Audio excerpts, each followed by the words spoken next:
Namaste and good morning, everyone. Let's start our Thursday class with prayers. Om Guru Brahma, Guru Vishnu, Guru Devo Maheshwara, Guru Sakshat Parbrahma, Tasmai Shri Guruve Namaha. Om Bho Bhavaswaha, Tatsavitra Varenayam, Bhargo Devasya Dhimahi, Diyo Yo Nah Prachodayat, Asto Ma Satgamya. तमसो मा ज्योतिर्गमया मृत्योर्मा अमृतं गमया ओम सहनावतु सहनौ भुनक्तु सवीर्यं करवावहै तेजस्विनावधीतमस्तु मा विद्विषावहै ओम शांति शांति शांति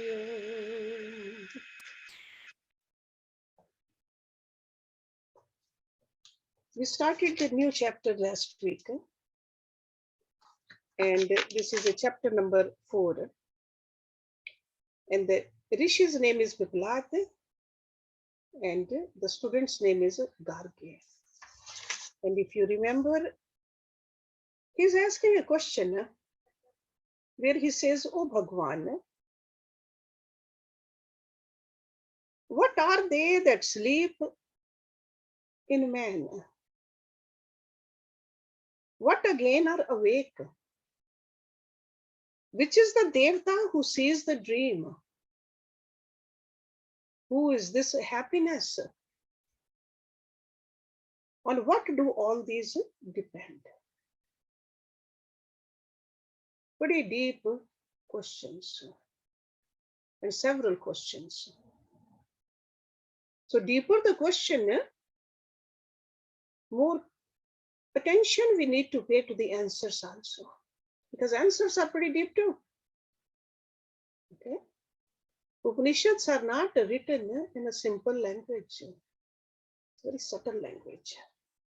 Okay, so we looked at this particular verse and then the second verse also,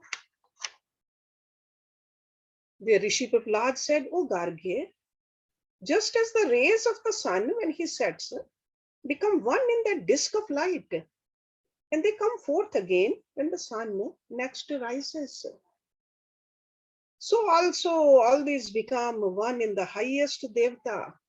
And who's that? The mind. Everything just goes into that. Therefore, at that time, man no more hears, sees, smells, tastes, or feels.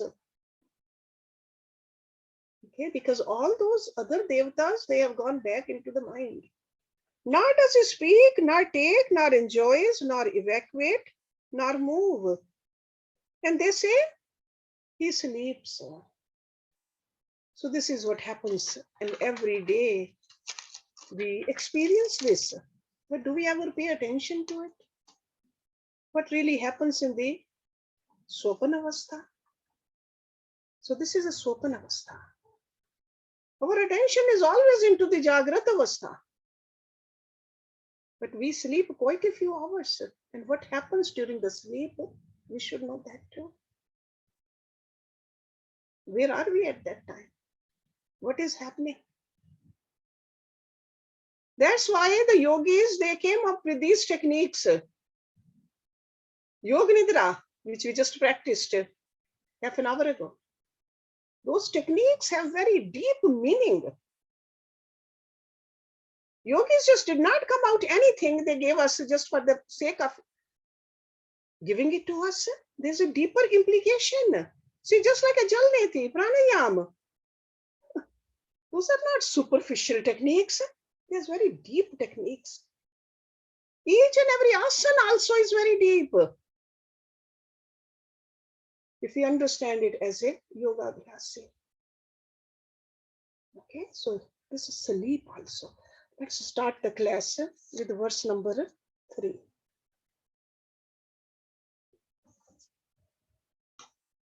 प्राणग्नेः एव अस्मिन् पुरे जागृति गार्हपत्यो हव एषो वेयाना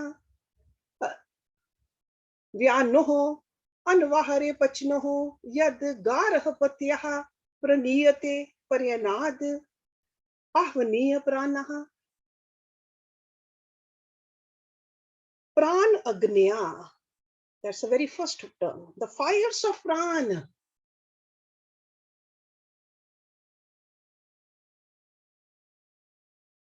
Ev means thus. Etasmin. In this. Pure. City. And what is this city? This body. Body is a whole city. Jagrati. Remain awake. Garhapatyaha. That is a name of a fire. Garhapatya fire. In the Vedas, there are names for different fires. So Garhapatya. Ha ev alone. Eshaha this. Apanaha. We are familiar with these all prans. Apan, Vyan, Saman, Udan, Vyan. We learned these terminologies in the last chapter. So Apan. Vyanaha.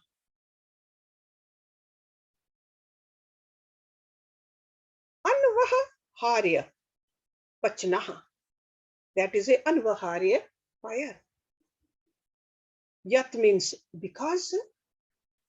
Garhapatyat. From the Garhapatya fire. Praniyate is taken from. Pranyanat.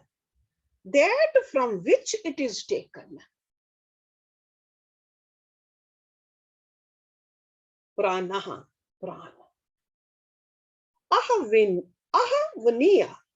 Ahavaniya fire. So again, different names of the fires. So he says the flames of the Pran alone are awake. Because the student asked, what is awake? He said, flames of the Pran alone are awake. In the city of the body, at the time of the sleep. Okay. The Apan is the Grahapatya fire. The Vyan is the Anavharya Pachan fire. The Pran is the Ahavaniya fire because it's taken out of the Grahapatya fire. Okay. Since we are not familiar with this terminology, because in the Vedas they mention it, there's an elaborate description of the Yagyas. Okay. Especially in the Yajurveda. All these names are there. So over here, what we have to understand that vital centers of energy, the Pran alone are awake in the sleeping person. That's what Rishi Kumar is saying to us. And the very term Purusha is meaning one who dwells in the Puri, who is the Ish of the Puri. Purusha. That's why it's called Purush. This Purush word does not mean a male. Purush means a soul. Okay, the gender could be a female or a male, but Purush is the same in all of us. That doesn't have any gender. And all these fires, why is he mentioning them? These great rishis, wherever they find an occasion, they use their teachings to make it a upasana, to bring the godly element into something like this question too. Bringing those young rishis' mind towards that daily Sandhya Vandan which happens at the time of the home, Havan, Yajna. Because they want to initiate the students into a new and greater methods of meditation. So the mind is constantly absorbed into the divinity. We must understand that. Because this knowledge is not just grasped with the intellect, the superficial intellect alone. The faith and the love and a devotion has to be there. Grahapatya fire was a sample of a sacred fire maintained by all the householders. So these yajnas, they were not just only done by the rishis. In fact, they were very much part of a household life. So sample of the sacred fire maintained by the householders, and it was very carefully tended and preserved. They will not let it go out. Because this is the fire they use to light up and maintain the main fireplace into which they offered their oblations during the rituals. So it's like some fire is constantly burning and take out from there to the other rituals. Never allowed to be put out. And he's talking about ancient times, but this was happening even when my Guruji was little. He used to tell us there was always a fire in the house burning. Always. And that fire was, or even these days I hear from some people that they always keep that diya lit up in their mandir. That fire burning. It's a simple ritual.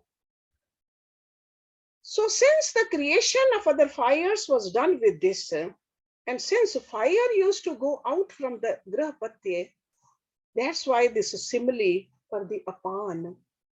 Because from the apan, it goes out. So they call this apan. We learned that apan is for the rejecting and ejecting. That's apan value. And the pran, which is considered as the ahavanya fire, which is lit from the grahapatya and separately nurtured and fattened. But because we throw the oblation into the ahavanya fire. So when we do the havan and a yajna, that is ahavanya fire, and you offer the oblations to that. So ahavanya pran, otherwise called the dakshina agni also. This is another term, southern fire. It is a sacred fireplace maintained on the southern side of the main altar.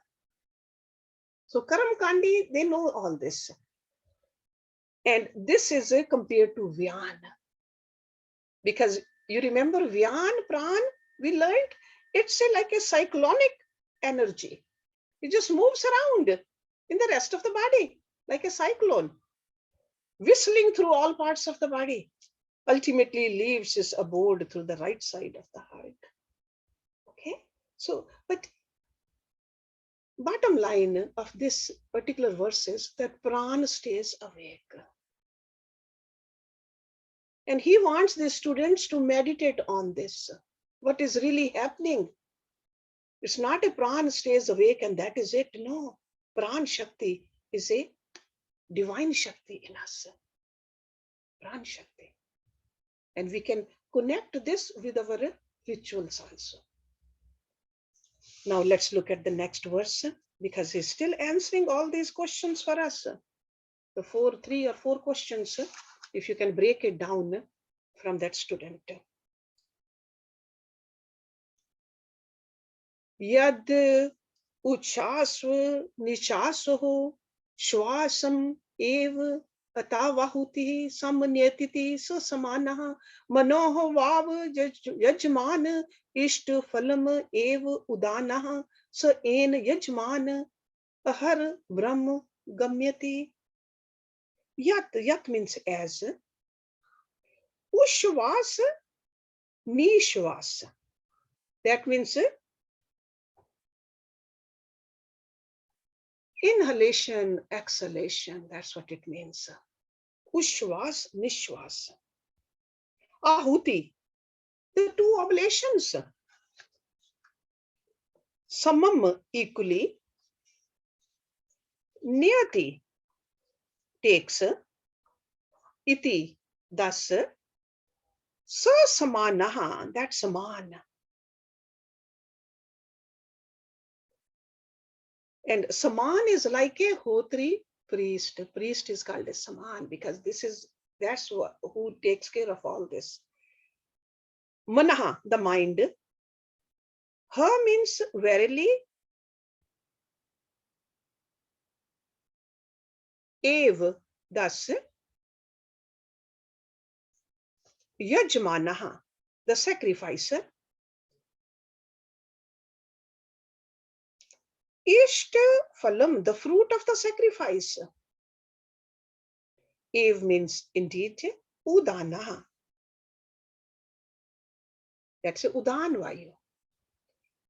Sa means he. Enam, this yajman, the sacrificer. Aharaha, every day. Brahma, gamyati, takes. Because the Sman distributes equally the oblations of the inspiration, expiration, or inhalation and exhalation. So you can use either word for it. He is priest, hotri. The mind is the sacrificer, the yajman. And the udan is the fruit of the sacrifice. He leads the sacrificer every day to Brahma. Every day to Brahma means in deep sleep. So Udan takes us to that deep sleep. You remember in the previous chapter, he said Udan is the one he helps us to get out. But during sleep also, the deep sleep, because of the Udan. So first let's look at the Saman. Saman is that which distributes in our own body also. Saman is the one in the navel center. It distributes all the nutrients to all the rest of the body. So over here, Saman is that which distributes the oblations of oxygen received during respiration to every cell in the body. That's why it's considered the priest. Priest in the inner Agnihotri. So we do the Agnihotra outside, but the inner Agnihotra is happening, and this priest is the Saman.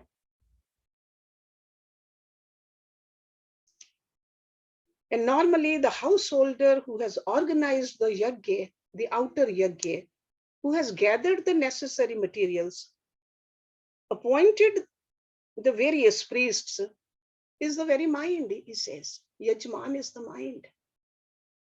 So mind is connected with all the prans. So Udan, the ultimate cultural trait left over in the mind, is the fruit of the great sacrifice performed. Mind. Because the benefit, who gets the benefit? The mind does. When we do the outside yagya also, who gets the benefit? The Yajman does.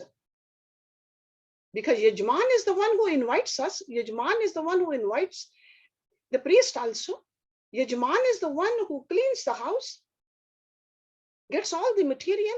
So who gets the benefit? That's why whenever we do these kind of Agnihotra, what do? We are invited, and at the end we bless the Yajman. With that blessings, he gets the benefit. So then he says, he leads the sacrificer to Brahma. Certainly the fruits of the sacrifice leads the sacrificer to Brahma. A greater peace and happiness to Brahma, that's what it means. Peace and happiness. This is the truth as regards the rituals. But rituals is just a metaphor. He's talking about the sleep over here. So mind is the sacrificer and the cultural trait is the Udan. Udan leads a person to sleep, the inner world where we experience tranquility. And this tranquility we are talking about is homogeneous to Brahma.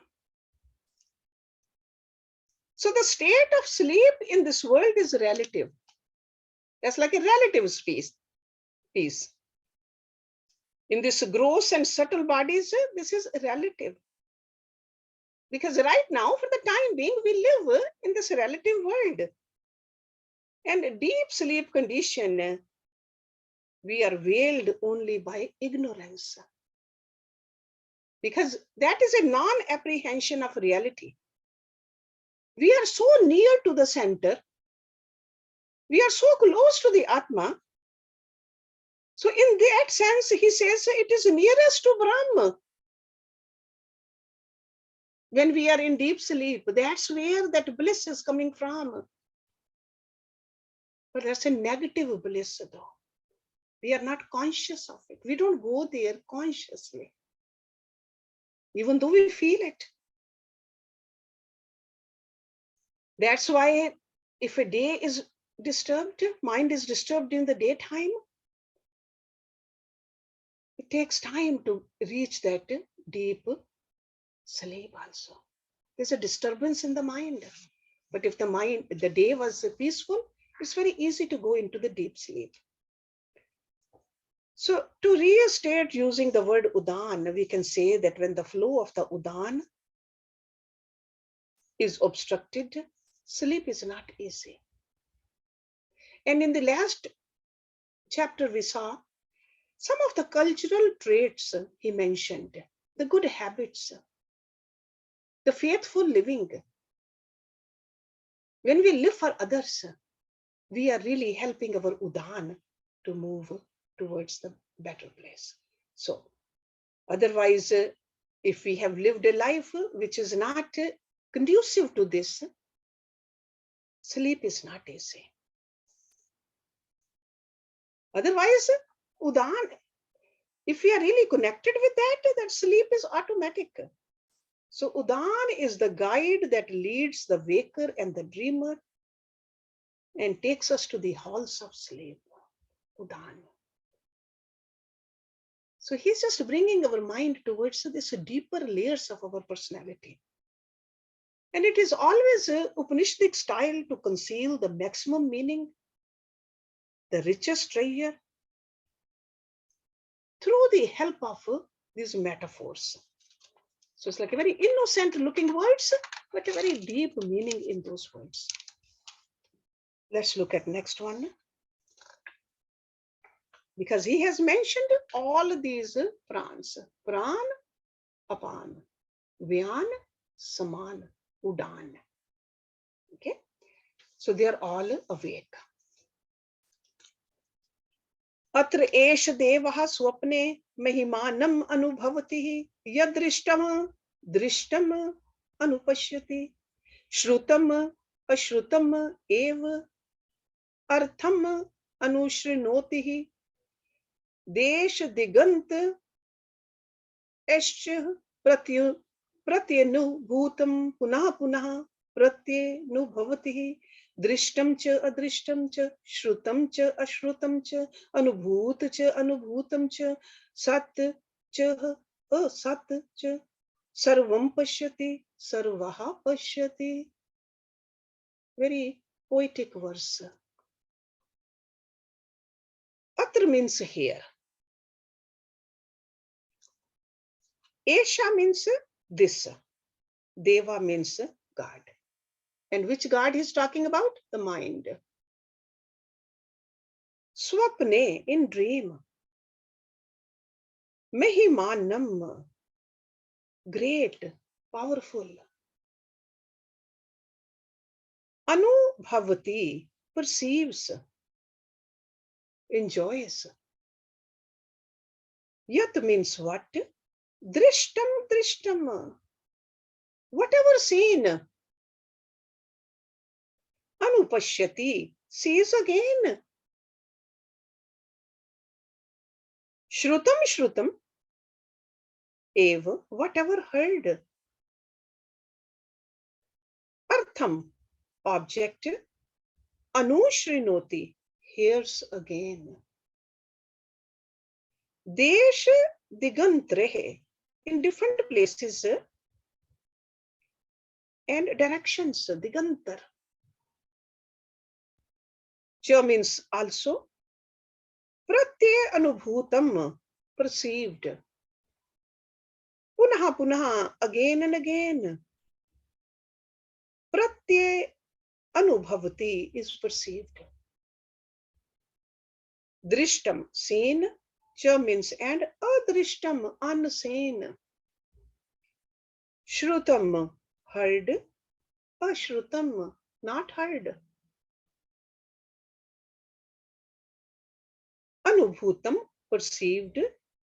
Unanubhutam, unperceived. Cha means and. Sat means real. Asat, non-real. Sarvam, all. Pashyati, sees. Sarvam, all. Pashyati, sees. In this state, so that means the dream state, the mind enjoys the dream. Okay, so in the dream state, who is awake? Mind is awake. So in this state, the mind enjoys the dream and its greatness. What has been seen, it sees again. What has been heard, it hears again. What has been enjoyed in different places and countries, it enjoys again. What has been seen and not seen, he's giving a twist over there now. Because sometimes we dream about the things we have never even seen. So what has been seen and not seen, heard and not heard, experienced and not experienced, real and unreal, he sees all. He being sees all. So over here, Rishi Pipalad is answering part of that question, which was raised by his disciple. When he said, what is that Deva who sees the dream? Okay, this is it, to answer that, who sees the dream? So to answer this question, he not only gives the identification of the actual dreamer, but also provides us the conclusive data sufficient to serve us as a definition of the dream state. This is an elaborate definition of a dream state. Because in the waking state, Jagrata Avastha, the experience of the external world of object is there. And who experiences? The waker in us, who is completely conscious of the body. In a dream state, body is not awake, body is sleeping. So who experiences it? The mind does. So body is completely unconscious, but something inside the body is gazing and recognizing something in there. So mind viewing the mind is the dreamer seeing the dream. Because who is creating it? Mind is creating it. Who is seeing it? Mind is seeing it. If I see a red elephant in my dream, I have never seen it in waking state. Who created that red elephant? My mind did. And then who is seeing it? My mind is seeing it. So creator is the mind and the observer is the mind too. So this is the idea which Rishi Pipalad is bringing out. That mind see again what has been already seen, and mind hears again what has been heard. It enjoys what has been enjoyed in different places and times. But we know this is not complete. That's why he added more to it. That what has not been seen, what has not been heard, never experienced, etc. And then he says it could be real, but it could be unreal. So there is no truth to it. But there could be. So real or unreal? So this master, Rishi Piplad, is trying to explain the very nature of the relation between the dreamer and the dreamt in the state of this dream consciousness.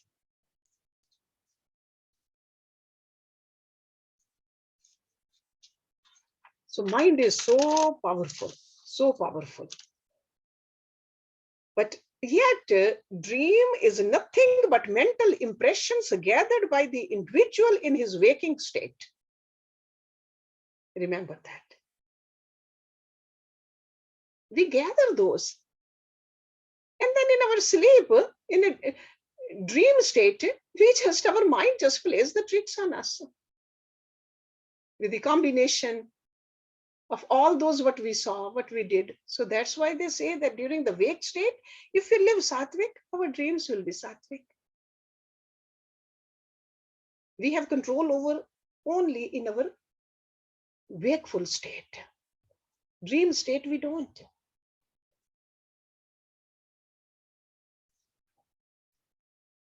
Mind really works in us, not only with the ideas that have been directly suggested to it by the challenges of the sense objects, but it often works irresistibly of its own accord.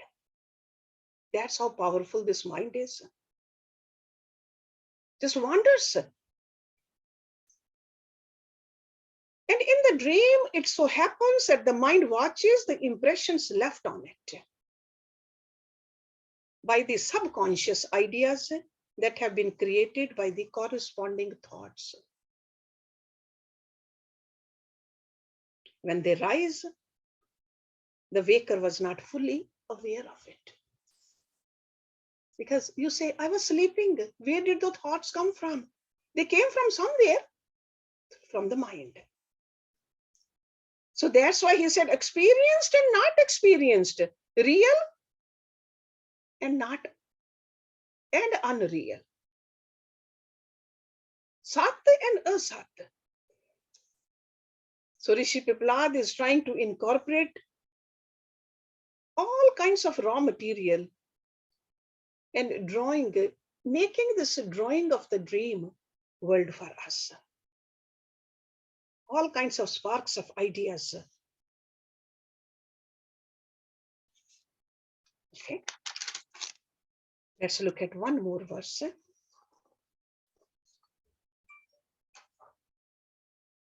स यदा तेजसः अभिभूतो भवति अत्र एष देवा स्वप्नान् पश्यति अथ तद एतस्मिन् शरीरे एतत् सुखम भवति.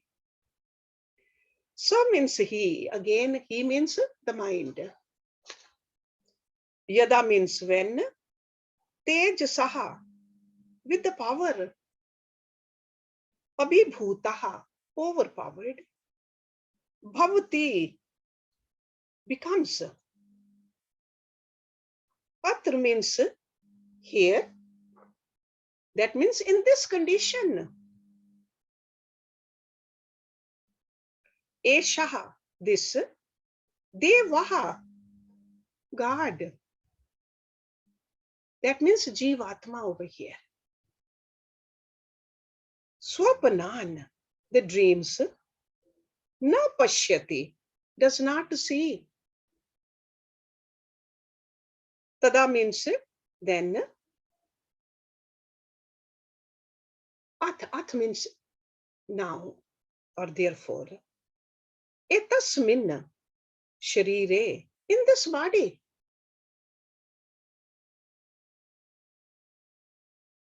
Sukham bhavati. Etat means this.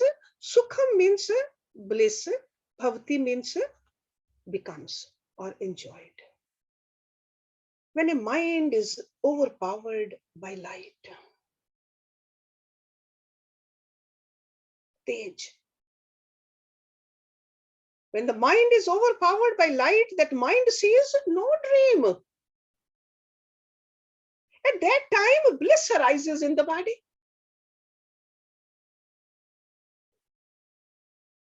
And we are all familiar with this state also.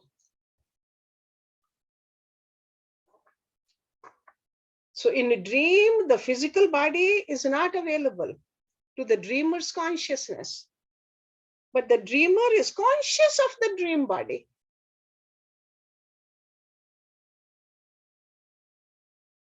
When the supreme reality, the life source, functions from the body, expresses through its organs, that time it becomes a waker's personality. Then during the dream, it's a dreamer's personality. But time comes when the mind is dropped. And that is the blissful state.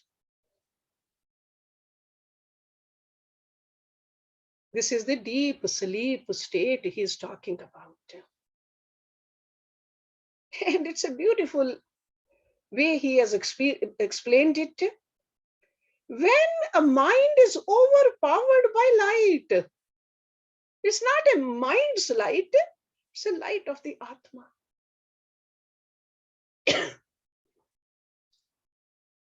That is which we become aware of a thing is generally termed by us as light. Light. So in this sense, consciousness can be considered as light, all effulgence.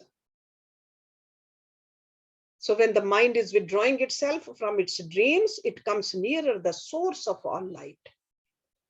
And the source of all light is the Atma. And gets blinded by the transcendental intensity. Mind blinded by the Atma's effulgence is thus the sleeper. But as I said earlier, it's an experience of a negative bliss. That's what rishis talk about it. Because the mind being nearest to the Atma, there is an experience of the negative bliss. And we call it a bliss sheath.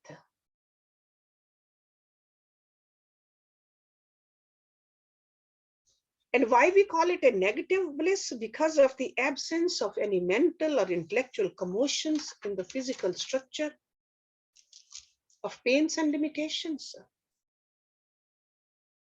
That's what it is.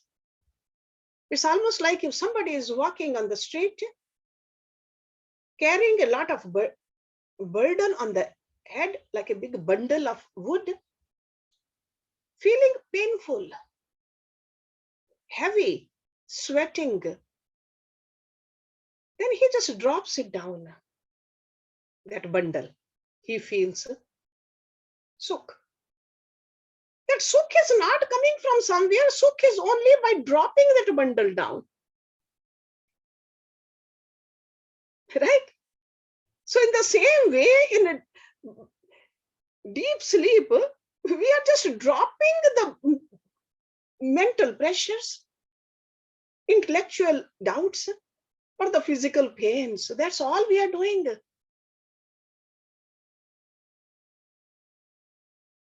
Okay, it's a negative bliss.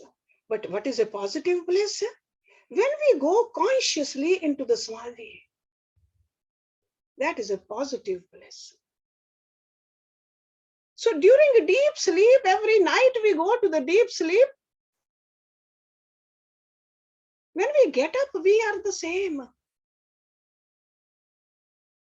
If we are not very intelligent before we went to sleep, when we get up, we are not very intelligent. But in samadhi, if you have gone to samadhi, when you get out of it, you have certain amount of a real knowledge.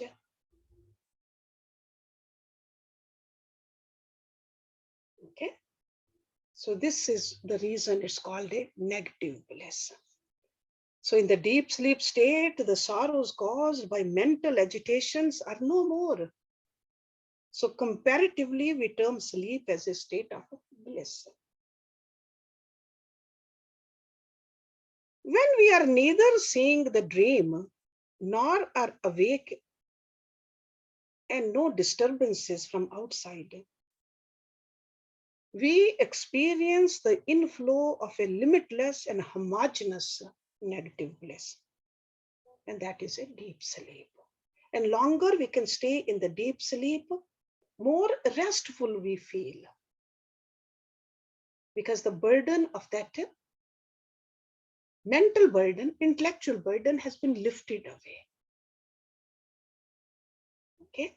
So this is what this great Rishi is trying to explain to this young Rishi, Gargya. I mean, you can see that these questions he's answering. Sure, he could have said these days, if you go to a teacher, they'll explain, yeah, this is a question and this is the answer. Very short answer. Neither the students have the capacity to understand elaboration of these verses, nor the teachers can do it. But back then, look at it, how beautifully this Rishi explained who is awake, who's doing what is happening. Because we go through this sleep every night. And he's putting it all together with the upasana also. So that the students can draw a lot more than just words from these verses. So let's stop it here. Om Purnamada Purnam Idam Purnat Purnamudachyate Purnasya Purnamadaye Purnameva Vishishyate Om Shanti Shanti Shanti Om. Thank you very much.